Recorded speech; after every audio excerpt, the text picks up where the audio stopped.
예.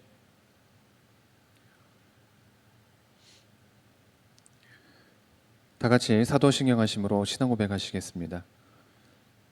전능하사 천지를 만드신 하나님 아버지를 내가 믿사오며 그 외아들 우리 주 예수 그리스도를 믿사오니 이는 성령으로 잉태하사 동정녀 마리아에게 나시고 본디오 빌라도에게 고난을 받으사 십자가에 못 박혀 죽으시고 장사한 지 사흘 만에 죽은 자 가운데서 다시 살아나시며 하늘에 오르사 전능하신 하나님 우편에 앉아 계시다가 저리로서 산자와 죽은 자를 심판으로 오시리라.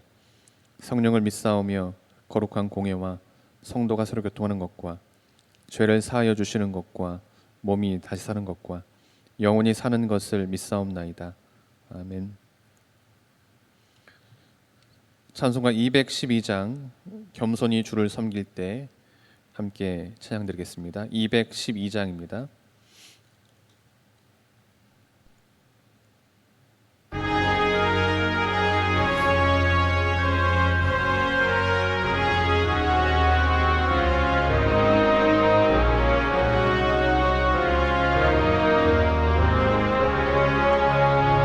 겸손히 주를 섬길 때 괴로운 일이 많으나 구주여 내게 힘 주사 잘 감당하게 하소서. 인자한 말을 가지고 사람을 감화시키며 갈 길을 잃은 무리를 잘 인도하게 하소서. 구주의 귀한 은혜를 깨달아 알게 하시고 굳건한 믿음 주셔서 늘 승리하게 하소서.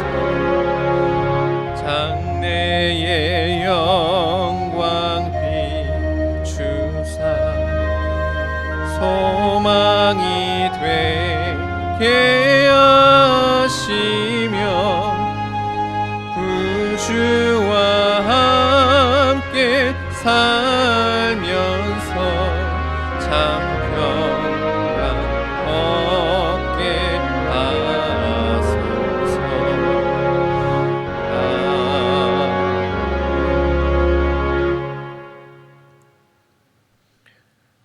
함께 나눌 말씀은 역대하 25장 14절에서 20절 말씀까지입니다. 역대하 25장 14절에서 20절 말씀까지입니다. 아마샤가 에돔 사람들을 죽이고 돌아올 때에 세일 자손의 신들을 가져와서 자기의 신으로 세우고 그것들 앞에 경배하며 분향한지라.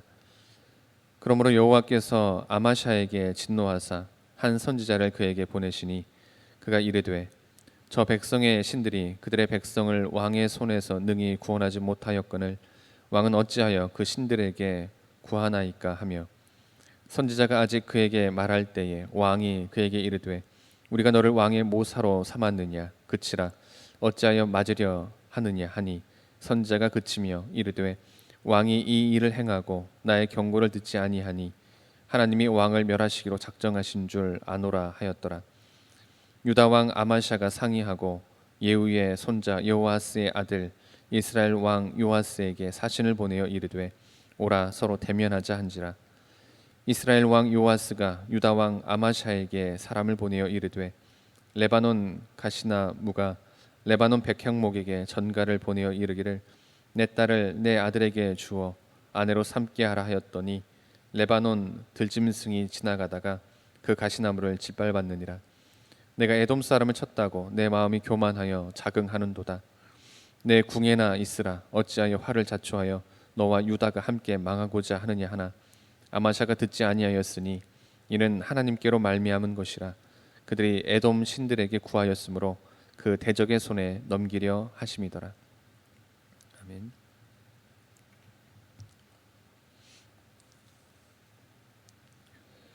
오늘 본문은 남왕국 제9대 왕 아마샤의 통치에 관한 기사입니다. 아마샤는 아버지 요아스처럼 주기 초기에 선정을 베풀었습니다.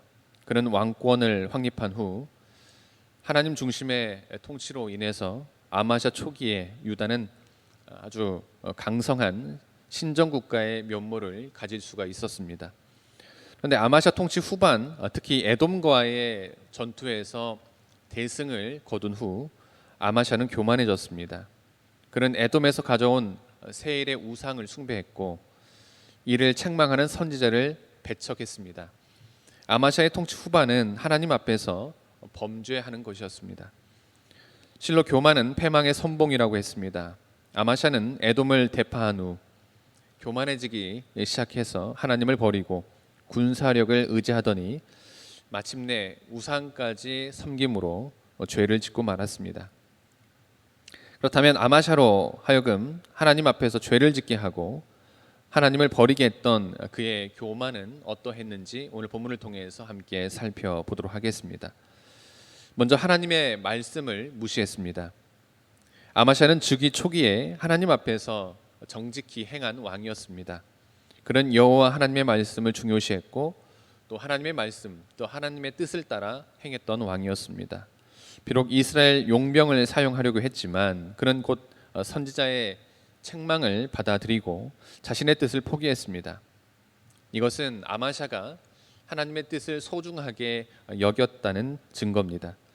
그렇습니다. 아마샤는 하나님의 뜻에 따름으로써 에돔을 크게 이길 수 있었습니다. 그런데 하나님의 은총으로 승리한 그 에돔과의 전쟁을 치르고 아마샤는 하나님의 진노를 사는 교만에 이르고 말았습니다. 하나님의 은총으로 국가의 위신을 회복한 아마샤는 오히려 하나님 앞에서 교만하게 된 것입니다.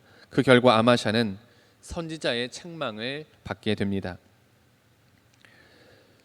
아마샤의 태도를 보면 선지자의 책망에 대해서 아마샤는 16절 말씀에서 그치라 라고 명령하고 있습니다.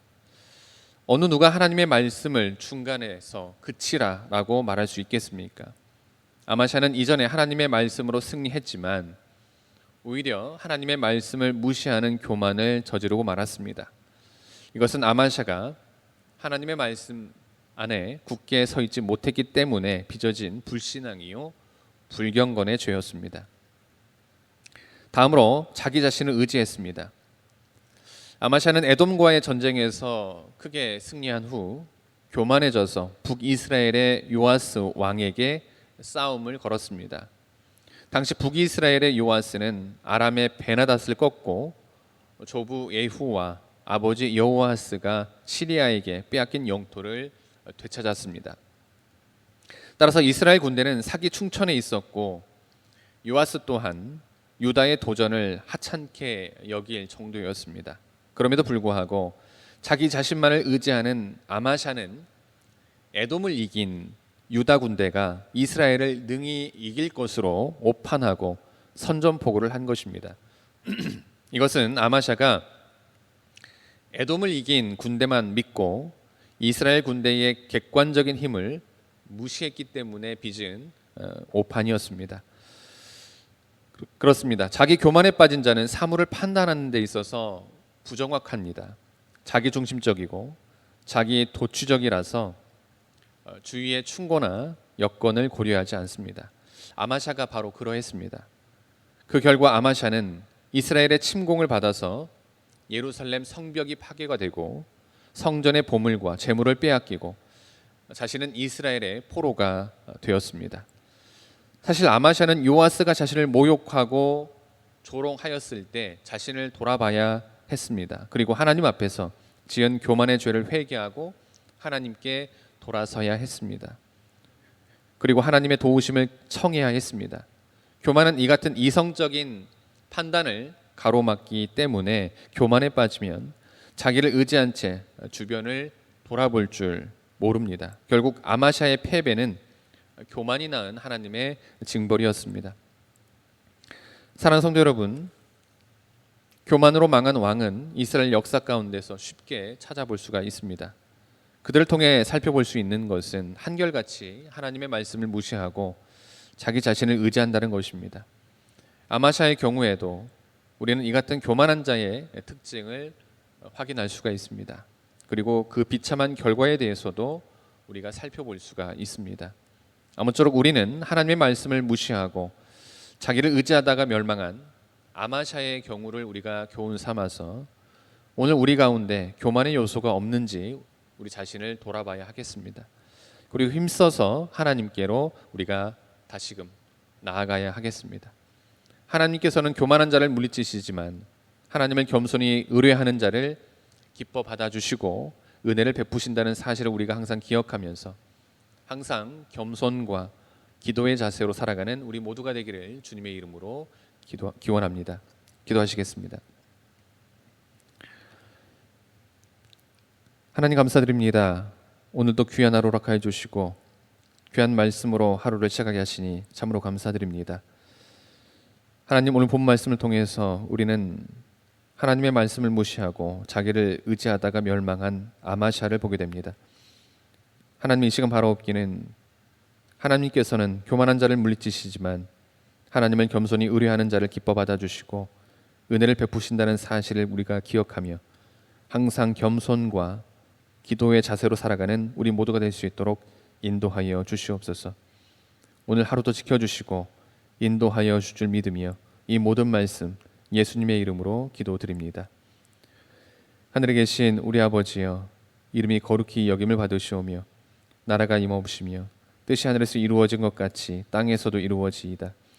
오늘 우리에게 일용할 양식을 주시옵고 우리가 우리에게 죄진 자를 사하여 준 것 같이 우리 죄를 사하여 주시옵고 우리를 시험에 들게 하지 마옵시고 다만 악에서 구하옵소서. 나라와 권세와 영광이 아버지께 영원히 있사옵나이다. 아멘.